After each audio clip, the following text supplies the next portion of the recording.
Hey everyone, welcome back. If you're tired of juggling multiple payment apps and want to streamline your digital wallet, you're in the right place.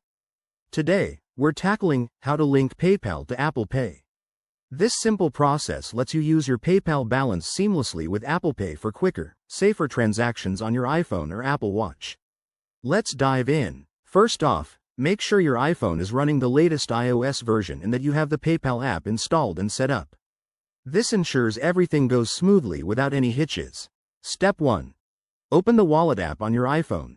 You can find it on your home screen. It's the one with the wallet icon. If you don't see it, swipe down and search for it. Step 2.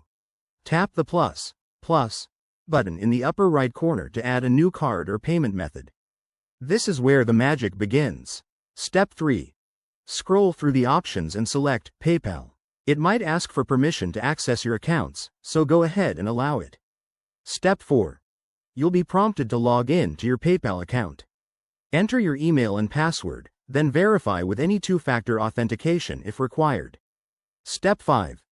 Once logged in, review the details and tap Agree or Link to authorize the connection. Apple Pay will now integrate with your PayPal account. Step 6. That's it. Your PayPal account is now linked. To test it, open an app or website that accepts Apple Pay and select it as your payment option. You should see your PayPal funds available. Remember, this feature works best in supported regions, so if you're traveling, double-check availability. It's a game changer for managing your money on the go. If you run into any issues, head to Apple's support page or PayPal's help section. Thanks for watching. If this tutorial helped you, hit that like button and subscribe for more tech tips. Drop your questions in the comments below. See you next time.